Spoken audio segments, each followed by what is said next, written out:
Você tem dificuldade para parar de se preocupar? Você sente que está o tempo todo tenso, parece que apreensivo, algo está prestes a acontecer? Às vezes você fica indo no seu dia, mas tem aquela voz: será que uma crise vai vir? Eu não posso passar mal, eu não posso me preocupar tanto. Será que eu vou ter algum sintoma ruim? Será que eu vou ter um episódio de diarreia? Será que eu vou ter formigamento, tremor? Será que as pessoas vão me julgar? Será que elas estão percebendo que eu estou ansioso, que eu estou suando desse jeito? Eu não consigo parar de me preocupar, eu não sei, minha cabeça vai explodir. Todos esses sintomas que eu falei são sintomas comuns em quadros ansiosos, principalmente se você sofre um quadro de uma ansiedade tóxica, um transtorno de ansiedade. Só que se você sente isso, você não está sozinha, longe disso. Nunca na história da humanidade houve tantas pessoas com quadros ansiosos que estão atrapalhando a vida como agora. Muito da causa disso tem a ver com o mundo que nós vivemos, que nós já vivíamos antes da pandemia, tem a ver com a pandemia, tem a ver com todas essas mudanças que, basicamente, criam um ambiente artificial cujo nosso cérebro não foi preparado para enfrentar. A boa notícia é que, ao mesmo tempo que nós temos todas essas mudanças que atrapalham o sono, que aumentam o desgaste, esse bombardeio de notícias, nós também conseguimos traçar estratégias que são cada vez mais eficazes para fazer com que você recupere a calma, a serenidade, a paz mental e consiga levar a vida com leveza e produtividade. Só que o primeiro passo é a gente entender que hábitos, pequenos hábitos, que às vezes a gente não tem nem ideia de que isso pode estar piorando a ansiedade, quais pequenos hábitos eu conseguiria mudar na minha rotina que podem fazer um impacto extremamente significativo no meu bem-estar. Exatamente isso que eu vou falar no vídeo de hoje, aqui no canal Saúde da Mente.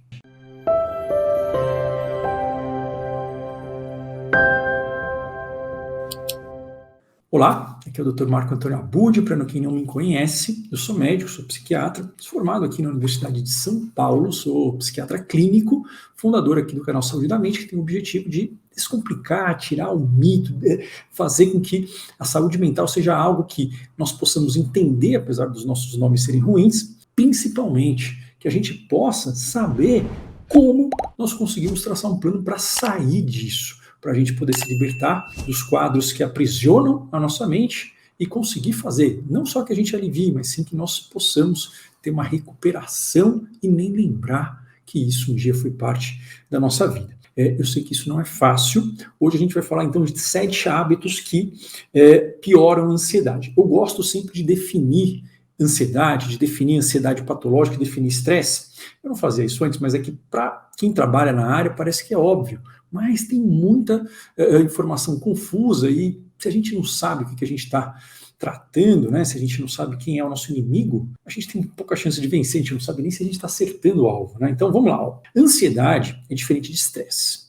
Estresse é basicamente o corpo libera uma ativação, né, do sistema simpático, ativação de adrenalina no corpo quando percebe uma mudança. O nosso sistema nervoso ele não gosta de mudanças nem de coisas imprevistas. Sempre que tem um excesso de coisas ocorrendo e a gente não está conseguindo ter controle, o entendimento do ambiente está mudando, tá? Enfim, muita coisa acontecendo, isso gera estresse, ele tem essa reação de alerta, mas isso não é ansiedade. Por exemplo, se você tem um prazo ou fez alguma coisa aqui errada no hospital, por exemplo, vou dar um exemplo meu, então impede para você ter que refazer isso com a máxima urgência. Você senta lá, eu sentava, eu nem pensava muito, não dava nem tempo de eu entender muito bem o que eu estava sentindo, eu sei que eu estava agitado, focado, e eu queria fazer para não tomar bronca. Isso é um exemplo bem básico, né? Isso não é ansiedade por quê? Porque ansiedade, obrigatoriamente, tem que vir, sim, com essa agitação, com essa ativação adrenérgica, mas ela tem também que vir com preocupação. O que é a preocupação? É a antecipação de uma ameaça futura, que é indefinida, mas que está prestes a acontecer. Então, a ansiedade não basta ter agitação, tem que ter agitação, mas preocupação. E isso é normal. Todo mundo tem, a gente não quer que você deixe de ter isso. Por quê? Não é nada de ansiedade, você é como se fosse um carro que não tem alarme, uma casa que não tem alarme, né? É bom ter alarme, claro que é, senão a gente fica desprotegido, a gente não sabe quando algo pode nos atacar. O problema é que às vezes esse alarme, ele começa a disparar o tempo todo. às vezes ele começa a disparar para qualquer tipo de estímulo. E um alarme que é muito alto, insuportável, e que não para de disparar, ele não só não ajuda a prevenir nada, mas ele atrapalha a nossa concentração, a gente não consegue colocar energia mais em nada. E tudo que a gente quer é desligar esse alarme. Esse é um exemplo do que ocorre quando a ansiedade ela passa de uma ansiedade normal para uma ansiedade patológica, oficialmente é chamado de transtornos de ansiedade. E aí tem vários subtipos, né? Tem pânico, agorafobia, tem ansiedade social, que era fobia social, mesma coisa, tem ansiedade generalizada, tem a fobia específica, tem ansiedade de separação, tem a questão do TOC, do estresse pós-traumático, da ansiedade por doença, que hoje são classificados ali num outro capítulozinho, porque eles têm umas características que um pé na ansiedade, um pé em sintomas obsessivos, mas nada disso a gente precisa falar agora, eu falo disso em outros vídeos. O importante é entender que, como a gente vai diferenciar se a ansiedade é normal ou não?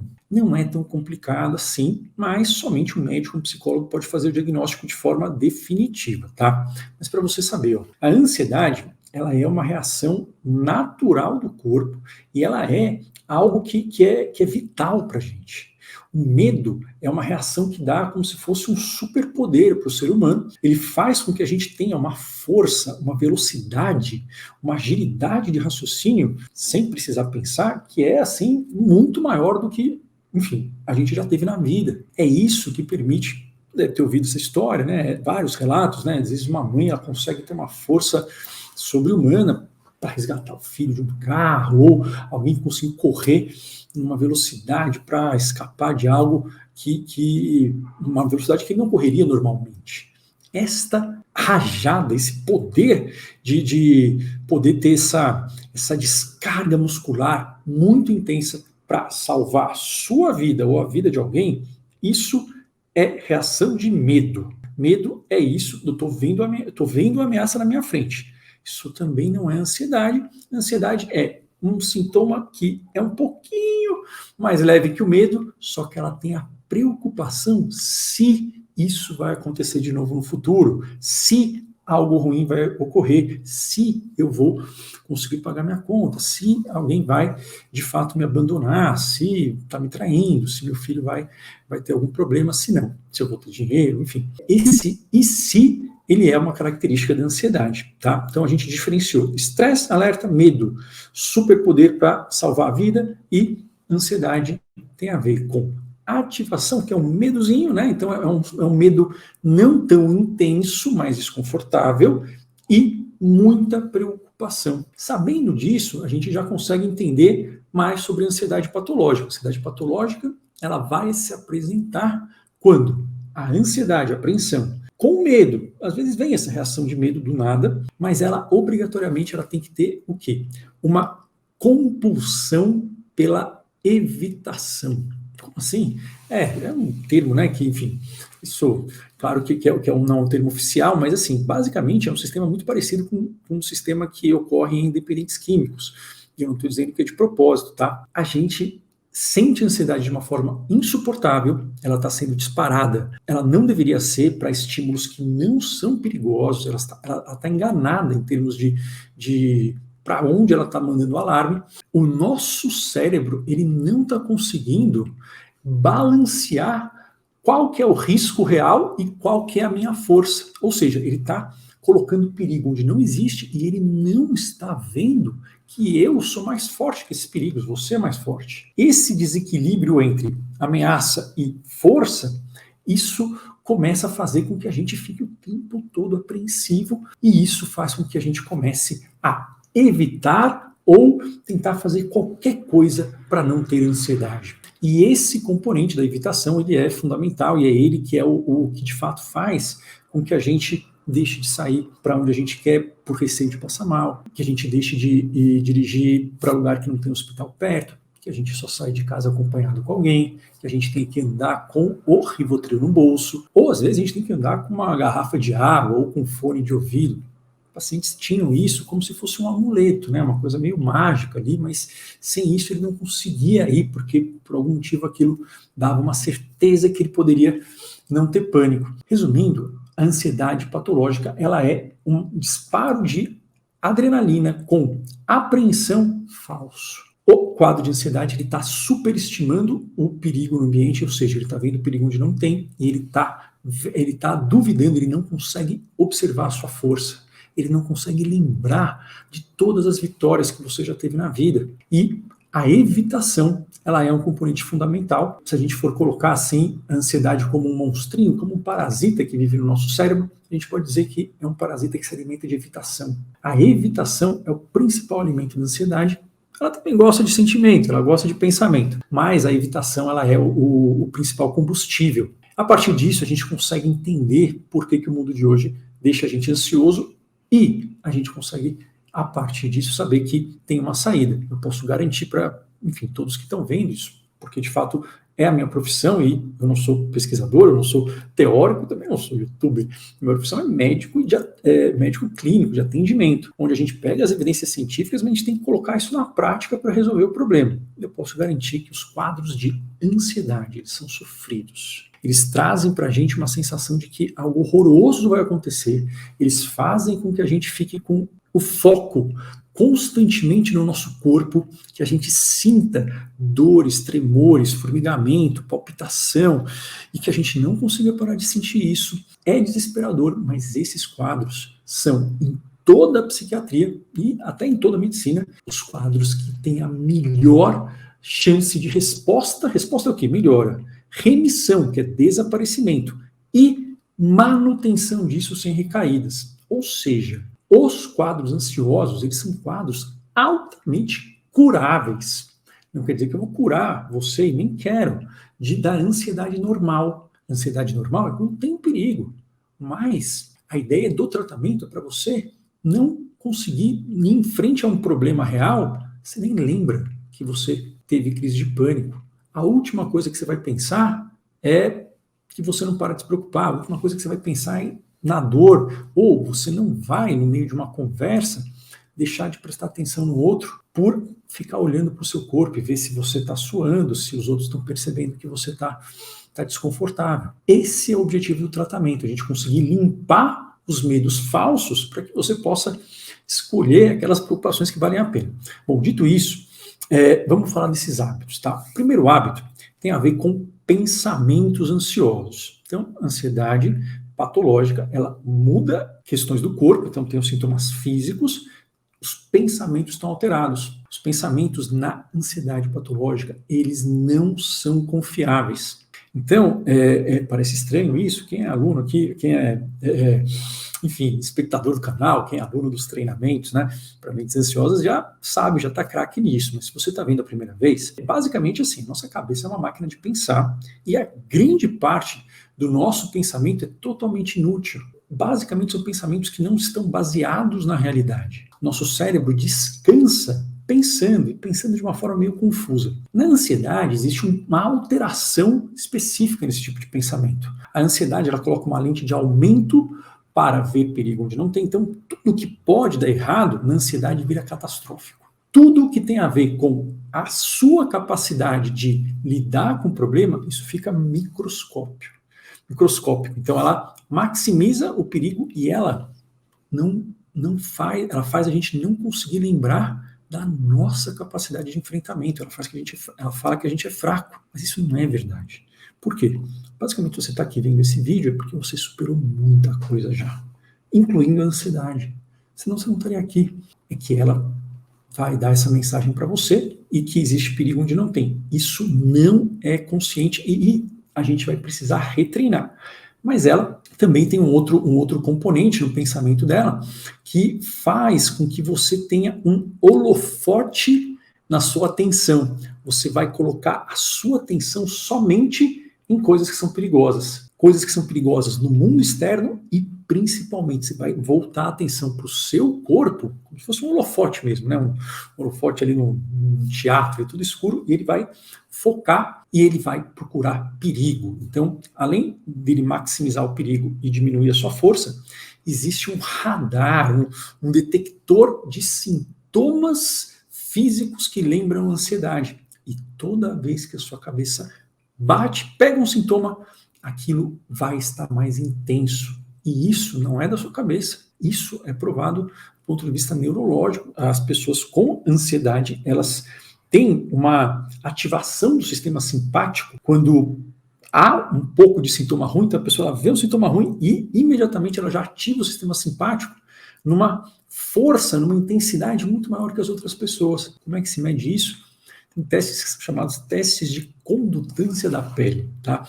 Depois eu falo em outro vídeo, mas sim, isso é medido através de aparelhos de eletroneuromiografia. E quanto mais a gente tem ansiedade, quanto mais a gente presta atenção naquilo e evita ter aquilo, eu sei que é difícil não evitar, mas esse sinal fica forte e ele vai vindo de forma mais frequente. Isso acontece em qualquer quadro de neurotransmissão, qualquer quadro do sistema nervoso. Isso não faz de você uma pessoa louca, fraca ou que você tenha qualquer outra doença que não é possível de ser tratada. O nosso sistema nervoso funciona assim. Quanto mais uma habilidade é repetida, ele fica mais craque naquilo. Mas, meu doutor Marco, mas isso não deve ser, né? Isso é coisa de psiquiatra. Não. Isso foi observado pelos neurologistas, né, no primeiro momento, para tratar a epilepsia. Epilepsia é medido num eletroencefalograma, descargas elétricas anômalas no cérebro. As pessoas têm convulsões. E o que ocorre? Quanto mais a pessoa tem convulsão numa área e não é tratada, isso vai fazendo com que as descargas elas comecem a vir mais vezes e elas vêm com maior intensidade. É um efeito que eles chamam de Kindle. É assim que o nosso cérebro funciona. Por outro lado, isso pode ser desfeito, porque ele é altamente maleável. A neuroplasticidade, que todo mundo fala, né, por aí, é basicamente a capacidade de nós aprendermos e moldarmos essa comunicação dos neurônios através de mudanças no nosso foco, mudanças no nosso comportamento. Claro, para criar mudanças a longo prazo, a gente precisa de uma certa repetição, mas este princípio diz que não importa quanto tempo você está no funcionamento, a partir do momento que você não faz isso e faz algo que é diferente, aquele circuito começa a enfraquecer e o outro circuito começa a se fortalecer. Isso é extremamente importante. Por quê? Porque ninguém nasce com ansiedade. Ninguém nasce com um quadro de pânico, nem de agorafobia, nem com um quadro de toque. A ansiedade é algo aprendido. O seu cérebro ele treinou a ficar ansioso e sim, você está sentindo sintomas físicos muito mais fortemente do que as outras pessoas. Se você passou em todos os médicos, fez os exames, está tudo normal, você não está louca. Você simplesmente está hipersensibilizada. E isso também ocorre na ansiedade patológica, tá? A ansiedade patológica tem essa facilitação. Está mais difícil, você percebe o perigo mais intensamente e os sintomas físicos do seu corpo, eles são ampliados e você sente de uma forma muito maior do que outras pessoas. Mas isso tudo não tem a ver com nada psicológico e isso pode ser revertido. E revertido sem o uso de medicações. Então vamos começar nesses hábitos, né? Esses hábitos e pensamentos, né, que jogam conta. Então o primeiro hábito é a gente acreditar nos nossos pensamentos. Se você acredita que de fato vai ocorrer uma catástrofe, ou que de fato você não dá conta, ou você obedece esse pensamento, ele fica mais forte. Quer dizer que você vai parar de pensar nisso agora, só porque eu falei? Não vai. Aliás, se alguém falar para você tentar cortar esses pensamentos, colocando o pensamento positivo, enfim, para neutralizar e ficar só nisso, isso vai piorar. Por quê? Porque sua cabeça não é boba. Se está tendo esse estado, nosso cérebro não consegue reverter, né? Ele vai falar, só que essa informação aqui não tem a menor utilidade, isso não vai funcionar, vai piorar. Primeiro passo é você saber que você não deve confiar em tudo que a sua cabeça está pensando, é você começar a duvidar. E isso não sou eu que estou falando somente, isso é um dos passos fundamentais, é o primeiro passo da terapia de reestruturação cognitiva, que é um dos elementos da terapia cognitivo-comportamental, que é o tratamento padrão ouro, né, para todos os quadros ansiosos. Mas cada quadro de psiquiatria tem um tipo de terapia cognitivo-comportamental diferente. Por quê? Porque terapia cognitivo-comportamental é um nome chato, difícil de entender, mas quer dizer simplesmente treinar a sua concentração e o seu comportamento. É como se fosse uma academia, como se fosse um treino de musculação. E é para isso que servem estes nomes que a gente dá, para saber qual é o inimigo que está ali que eu tenho que atacar e qual é o tipo de habilidade que eu tenho que treinar. Só que, se você começa a desconfiar, duvidar do seu pensamento, isso começa a tirar o poder dele. Não vai tirar de um dia para o outro. Não, vou falar isso para você, a pessoa provavelmente está falando algo que não é bem intencionado.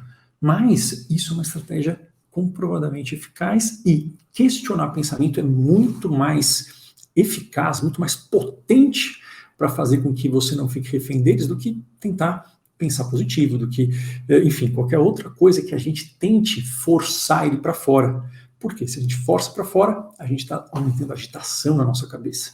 E aí ele vai vir mais de volta. Não quer dizer que a gente não tem o que fazer. É que agora a gente precisa não piorar e começar a duvidar. Esse é o hábito número 1. Acreditar em tudo que a sua cabeça pensa. Isso para todo ser humano. A cabeça pensa muita besteira, tá bom? Poucos pensamentos eles são úteis. E os pensamentos que eles vêm de forma automática, que dizem que você nunca vai conseguir, que você sempre vai ser assim, e que você tem que ficar o tempo todo não podendo sentir nenhuma ansiedade, eles são pensamentos de aumento de perigo, diminuição de força. Eles são falsos. E pode confiar em mim. Não acredite nesse pensamento. Número 2.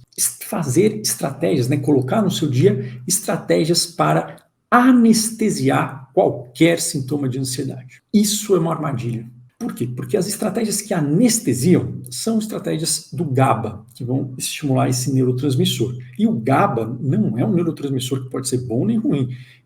Tudo é um equilíbrio. O GABA é um neurotransmissor, ou seja, ele comunica, ele é um mensageiro entre neurônios e ele passa uma única mensagem: desliga. Então, o GABA ele é um neurotransmissor inibitório, ele desliga o cérebro. Ele desliga, antes até de desligar a parte da ansiedade, ele desliga a parte pré-frontal. Sabe que outro tipo de substância, que substâncias que aumentam o GABA? O Rivotril, frontal, o lorazepam, o Dormonide, midazolam, no caso, o cloxazolam, que é o Cadil, que saiu de linha, às vezes o pessoal consegue, às vezes não, o Roipinol, essas medicações, o Zolpidem, a Zopiclona, elas não são tarja preta, mas elas atuam no GABA também. Todos esses remédios, o PATS é o que mais causa dependência de todos, porque ele é muito rápido. Todos eles aliviam, eles vão ser assim, rápidos, gostosos, eles são gostosos. Mas eles não ajudam você a aprender que isso é falso. Eles inibem, eles prejudicam a sua capacidade de neuroplasticidade.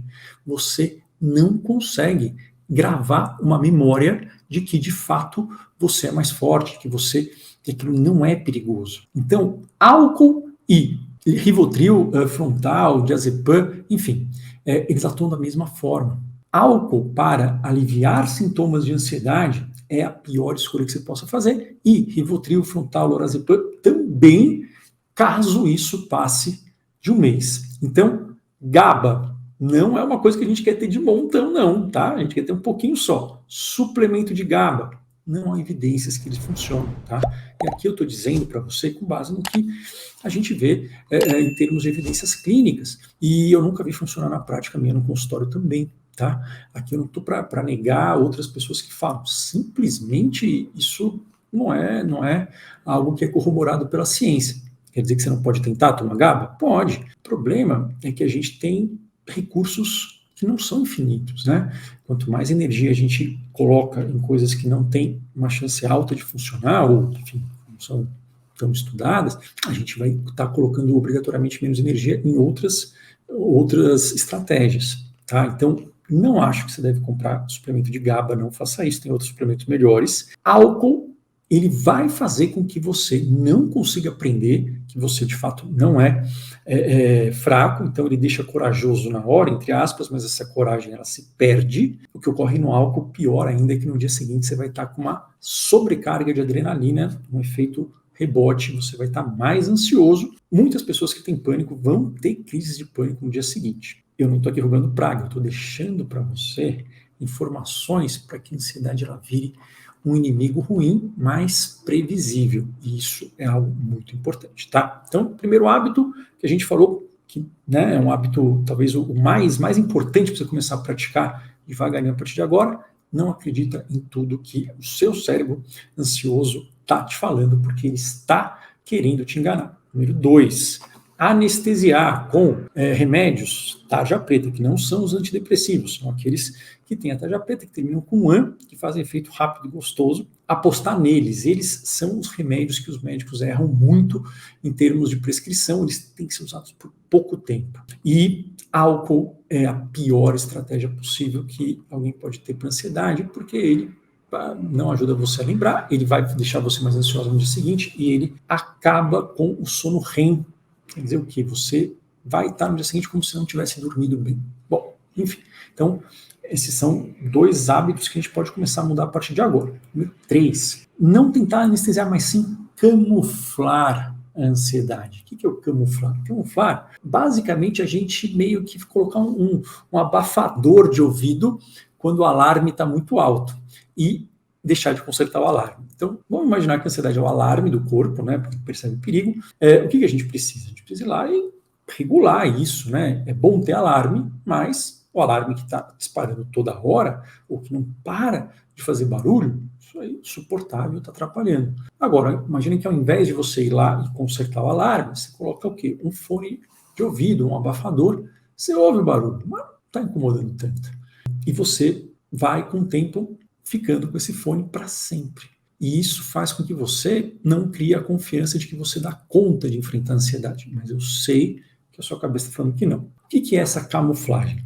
Oficialmente isso é chamado de comportamentos de segurança. Tudo que você faz, às vezes inconscientemente, ou deixa de fazer para sentir menos ansiedade. Exemplo, pessoas que têm quadros de pânico. Muito comum, eu já tive isso.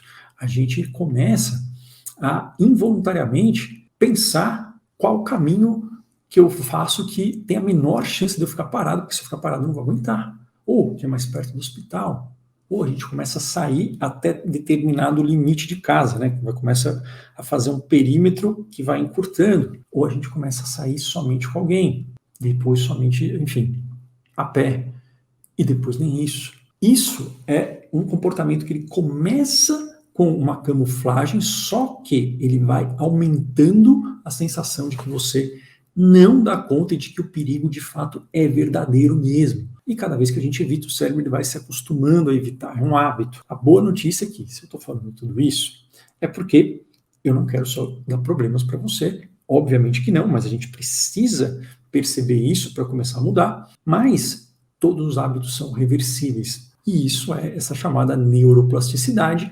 Para isso, a gente precisa começar, primeiro, a não piorar, né? Ou seja, a gente saber que aumentar essa evitação não é uma boa ideia e a gente vai ter que começar a caminhar na direção oposta. Só que se você fizer isso uma vez, de forma muito intensa, e depois não fizer mais, isso não é um sofrimento que não vai te ajudar, é uma tortura. Não, o importante é você entender que, esse comportamento, ele é um alimento da ansiedade. Ele não é a consequência. Tá? Se você tem a ideia de que você precisa primeiro parar de ter a sensação de pânico, e aí quando você parar, você tratou, porque aí você não vai evitar mais nada, eu não quero tirar, né, a sua esperança, não queria ser eu que te falo isso, mas isso não é verdade. Por quê? Porque o comportamento ele tem uma automaticidade diferente do sentimento.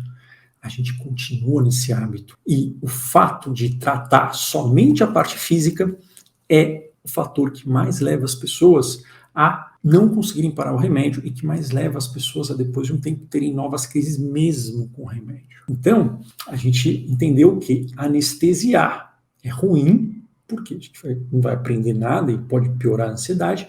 Camuflar, ou seja, fazer coisas para, olha, eu vou fazer, mas para que não venha tão forte. Tudo bem, a gente pode fazer no começo, mas a gente sabe que isso não é algo que vai estar sendo a longo prazo, não. Isso daí é um objetivo do tratamento. E a evitação é o principal alimento da ansiedade. É aquilo que mais faz crescer. Então, terceiro hábito, camuflar. Não compre o julgamento que pode estar vindo aí que você é fraca por causa disso. Por quê? Porque eu passei por isso já. Milhões de pessoas passam. Se estima que 1/3 da população brasileira esteja com um quadro ansioso patológico agora. Então, a ideia é, a gente vai conhecer o nosso inimigo para poder saber onde a gente atacar. Eu não estaria falando nada disso para você se isso não fosse altamente tratável, e tratável sem o uso da medicação. A medicação, ela é um adjuvante, ela não é o tratamento padrão ouro da ansiedade. Só que a ansiedade, esse hábito, ela fica tomando a vida e você está achando que isso é algo que é muito difícil, que você não dá conta. Só que você dá conta de muita coisa. Você está aqui, não existe coragem maior do que sair da cama, enfrentar a vida, ter que fazer uma cara mais ou menos feliz para as pessoas sentindo esse medo intenso. Se você está sobrevivendo a isso, você tem muita força. Bom, vamos agora para o quarto. O quarto é mais prático, tem a ver com alimentação. Primeira coisa que, enfim, isso é a condição número 0 para quem tem ansiedade, né? E é algo que eu não sabia também. Quando eu estava na minha faculdade, por quê? Porque eu nunca fui uma pessoa que gostava de tomar café da manhã. Aliás, eu não tinha fome de manhã. Mas não pule o café da manhã de jeito nenhum. Isso é algo que está altamente estudado, não há dúvidas nisso, tem um corpo assim, muito robusto de evidências científicas, que se você pular refeições, mas principalmente se você pular o café da manhã, você vai ter uma gangorra de glicose, de insulina no seu corpo, e vai fazer com o quê? Com que, se você pular o café da manhã, vai ter uma hipoglicemia, e a hipoglicemia, o primeiro sinal dela, qual que é? Taquicardia, agitação, tremor.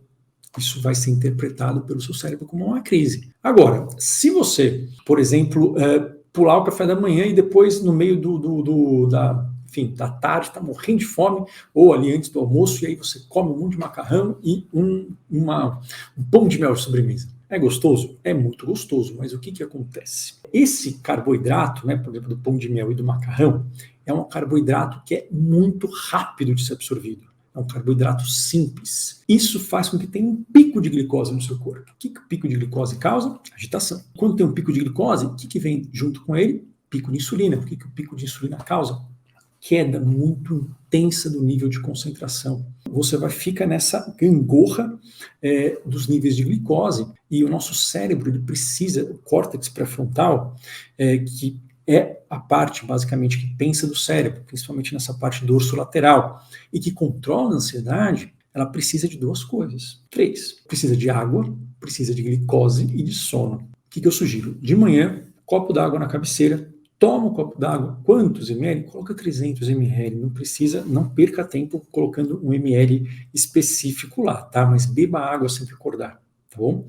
E tomar café da manhã com carboidrato complexo. O que é carboidrato complexo? Coisas mais integrais, tá? Se for muito caro, você não gostar, você pode comer uma torrada normal, enfim, um pão normal, desde que tenha uma proteína junto. Porque a proteína, ela faz com que a glicose seja absorvida de forma menos rápida. A gente não quer deixar você em jejum e nem com esse pico de glicose. Se você faz isso, a chance de você não ter essa oscilação é maior, e não pule refeições. Às vezes isso vai acontecer, porque o estresse, em alguns casos, ele tira a fome durante o dia, mas aí você vai chegar à noite, quando o córtex já está cansado, você vai ter uma compulsão alimentar e também vai estar mais ansiosa. Então, não pular o café da manhã, além de evitar a sua ansiedade, isso evita aqueles episódios de compulsão noturna. Beber bastante água e carboidrato de preferência integral, né, alimentos integrais, ou então sempre tem uma proteína junto, queijo, iogurte, abacate é uma boa fruta, banana já nem tanto de manhã, né? Mas isso é algo que você pode começar a mudar e pouca pessoa fala, e isso é fundamental. Número 5, né? Então a gente falou do café da manhã, agora o número 5 é a gente usar o café e a luz do jeito errado. Como assim? O sono ele é importante para tudo. E quem tem ansiedade, muito provavelmente vai ter alguma alteração de sono em algum momento. Pode ser uma insônia inicial. O que é isso? Você vai deitar na cama, apagou a luz, vou dormir, só que você não consegue dormir e fica ali batendo de um lado para o outro, virando na cama. Se isso ocorrer, ok, sem problemas, você vai sair da cama e vai ficar fazendo algum exercício de relaxamento sem precisar dormir num ambiente tranquilo. Vai voltar para a cama quando você tiver sono. Por quê? Tem uma coisa que a gente faz com certeza que aumenta muito a nossa ansiedade. É algo chamado de ansiedade de desempenho. Se você se força a dormir, você está se cobrando. Então, como se tivesse alguém olhando você e cobrando ali uma chamada oral, como se tivesse alguém para dar bronca, alguém olhando você fazer algum tipo de tarefa. Isso é chato, deixa a gente incomodado. E isso é o que a gente pode fazer com a gente mesmo se a gente fica com essas estratégias que não são muito estudadas. Então, assim, o que você vai fazer? Você não vai forçar a dormir, porque ninguém consegue. A gente vai criar condições favoráveis para dormir. E se não der certo na primeira noite, não tem problema, paciência. Como que a gente vai criar essas condições? Bom, o café não é proibido. O café é recomendável que seja suspenso para quem tem pânico. E isso no início do tratamento. Depois, pode voltar. Eu mesmo tive crise de pânico, gosto de tomar café. Naquele momento eu não conseguia tomar café, não conseguia andar um pouco, não conseguia ir na academia. Por quê? Porque eu estava confundindo a agitação com pânico. Eu estava confundindo agitação com qualquer outra coisa. Você tem palpitação, não consegue parar de pensar, pensa que precisa fazer um eletro, entra na internet, procura sintoma, mas já fez os exames, você também está confundindo. Você está confundindo a agitação física, que provoca esses sintomas, com algo que é catastrófico. Isso não é sua culpa, isso é típico do quadro ansioso. E o café, ele não causa ansiedade, ele causa um alerta, uma agitação. Só que quem tem pânico não tratado, ele vai estar com essa interpretação enviesada. O tratamento, ele visa remodelar isso, mas remodelar não para que você fique pensando em não ter pânico, mas para que você crie, na verdade, um novo hábito, uma nova memória, que você não tenha pânico, nem que você quiser, nem que você queira. Você lembra como uma coisa vaga se alguém te lembrar. Tá? Eu juro que isso é possível, esse é o objetivo, mas no começo, pânico, sem café. Outros quadros ansiosos, ele vai deixar você um pouquinho mais agitado, mas não necessariamente isso vai ser ruim. Não temos essa evidência. Então, para os outros quadros, máximo de 3, 4 xícaras de café e não passa do meio-dia. Apesar de que o café ele dura umas 8 horas, em algumas pessoas isso acaba se prolongando e pode ser que ele atrapalhe seu sono, mesmo você tomando ele ali às 2 horas da tarde, tá? Então, eu recomendo, no máximo, estourando 4 xícaras e tomar o último às 4 horas da tarde. Não consigo parar de tomar café, eu adoro, eu passo mal. Pode ser que seja mesmo, o café dá como abstinência, dor de cabeça, náusea, enjoo e constipação. Se acontece com você, uma dica. Você vai trocar a cafeína, cada xícara de café você vai trocar por uma latinha de chá verde, tá? Que tem cafeína, tem mais ou menos a metade, tá? E tem a L-teanina, que é um dos suplementos que eu mais gosto para ansiedade. E aí você vai reduzindo uma latinha dessa por semana, devagarinho, tá? Então a gente consegue ter solução para tudo, é só a gente ter ideia, ter um mapa, um plano. Então falamos aí dos 5 primeiros sinais. 6º sinal é você acreditar que o tratamento é baseado no alívio do sintoma físico. Isso é a maior mentira que podem te contar, porque isso faz com que você tenha muita chance de recaída e que você tenha uma chance muito baixa, por exemplo, de parar a medicação se você toma. Por quê? Porque a gente fazer técnicas de relaxamento, que vão, em última análise, equilibrar os gases do sangue, aumentar a ativação do nervo vago, vai, de fato, diminuir o parasimpático, vai ter estratégias de relaxamento muscular. Nada disso tem a ver com a causa cerebral, o circuito cerebral da ansiedade não é esse. Isso são consequências. É mais ou menos, a gente, enfim, né, quebrou o pé e está tratando isso com anti-inflamatório, com dipirona, sem que o osso, de fato, seja colocado no lugar, por exemplo, né? Mas é aquela questão da gente também colocar a poeira para baixo do tapete, tapar só com a peneira. O problema é que as técnicas, por exemplo, de estimulação do nervo vago, elas são técnicas que, anatomicamente, elas são rápidas, porque a resposta do nervo vago, do parasimpático, ela é mais rápida até do que da adrenalina. Só que isso não faz você parar de se preocupar se a crise vai vir ou não. E se você está preocupado, se você vai ter ou não crise, quer dizer que a ansiedade ainda está presente, quer dizer que ela ainda está comandando as suas ações, ela ainda está governando aí uma parte do seu cérebro. O objetivo do tratamento é aliviar as sensações? Sim, claro que sim. Eliminar as sensações? Claro que sim. A gente quer que você elimine as sensações quando não tem perigo. Quando tem, a gente tem que ter isso para proteger, não tem problema nenhum. Agora, a gente precisa necessariamente mudar o pensamento e a coisa que mais faz com que as pessoas não tenham recaída e o tratamento sem medicação, que tem o maior poder de fazer você ficar sem recaídas e de tirar o remédio e você permanecer bem é alterando o padrão de comportamento. E isso não é questionável, só que eu sei que as pessoas não vão falar isso, porque é mais difícil fazer, né? Não faça de forma intempestiva, não compre a ideia de alguém falar para você pegar, enfim, meio dirigir, pegar o carro, vai na Marginal Tietê, ou, enfim, é para enfrentar o medo, vou correndo ali, enfrentar meu maior medo. Não faça isso, você vai ter um trauma, né?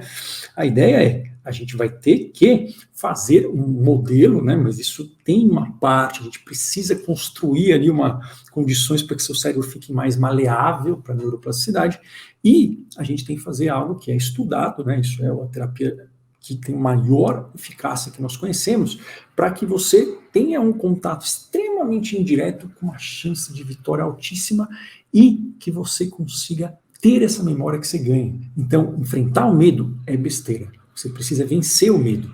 E isso não dá para fazer de forma, enfim, como as pessoas dizem por aí, tá? Então, se você, por exemplo, fez TCC, a sua psicóloga não trabalhou essa parte comportamental, ou se ela sugeriu que você fosse fazer alguma coisa que você fez muito ruim, você ficou extremamente nervosa e não conseguiu repetir, isso é uma falha do método, não é uma falha sua. Isso é importante ficar claro. A falha do tratamento não é falha sua. Você está sentindo isso. E se você está sentindo é porque é verdadeiro, não é da sua cabeça, não é inventar, tá? Então, alívio de sintomas ansiosos, basicamente isso é importante, mas isso, se a gente ficar só nisso, eu fico um pouco chateado, né? Porque isso seria, na verdade, não é só que a gente está não ajudando, a gente está retardando um tratamento, né? Então, ficar só no alívio, eu sei que é o que você quer agora, mas não é isso que vai fazer com que você se cure permanentemente. Mas é importante, claro que é. E não pare de tomar o Rivotril agora, caso você esteja tomando um tempo. O objetivo é tratar com esse tipo de técnica que vai extinguir o medo, ele vai apagar a memória do medo, esse é o objetivo, construir uma nova memória, e aí, a partir disso, aí sim, tirar o Rivotril, tirar o antidepressivo, e essa é a forma que mais funciona em toda a literatura médica. Muito, assim, na verdade ninguém sabe sobre isso, das pessoas não são psiquiatras, mas se algum psiquiatra falar que não é assim que faz, vida dele, tá? Ou pede para fazer uma live comigo, eu não quero ser dono da verdade, mas é que isso é o que funciona, é isso que permite que as pessoas elas consigam ter uma liberdade de não ficar com medo de ter ansiedade e levar a vida mais leve, mais calma, escolher as relações, escolher, enfim, né, a leveza, poder saber se, olha, que eu vou falar em público, vou treinar uma habilidade, vou conseguir ou não, mas que a escolha seja sua, tá? E o sétimo hábito é você não tratar. Basicamente é você não tratar com o padrão ouro do tratamento, que é a terapia cognitivo comportamental. Por que chama padrão ouro?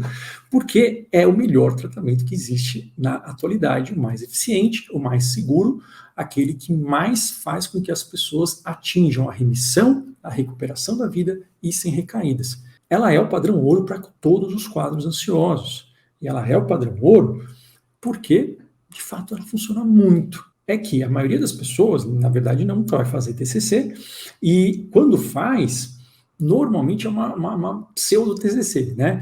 Por quê? Porque TCC não envolve não só relaxamento, nem falar muito. Falar é importante para a gente se comunicar, mas o nosso corpo, ele entende uma só língua para mudar a sinapse, que é construir novos caminhos. Ele entende a língua do comportamento. E outra coisa, assim, nenhuma química causa nenhum quadro de saúde mental, isso é mentira, isso foi inventado pelo Prozac na década de 90, a serotonina, a noradrenalina, a dopamina, o glutamato, tudo isso que você ouviu falar, eles são mensageiros entre um neurônio e outro, mais ou menos assim, como se o que fizesse diferença é a avenida que o impulso elétrico vai tomar. E quem vai percorrer na avenida é ali o mensageiro, o motoboy ali. Isso é a dopamina, isso é a noradrenalina.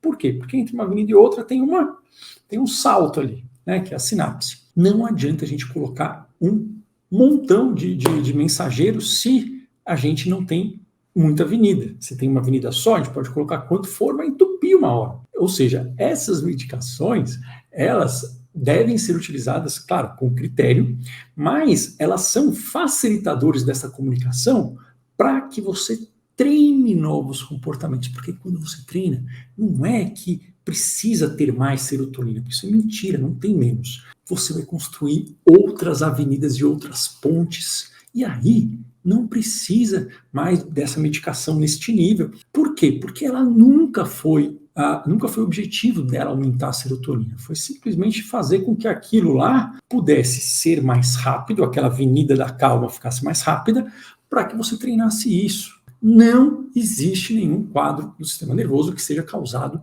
por química cerebral. A química, ela é um mensageiro. Ela é uma forma da gente fazer com que se criem novas avenidas de neurônios.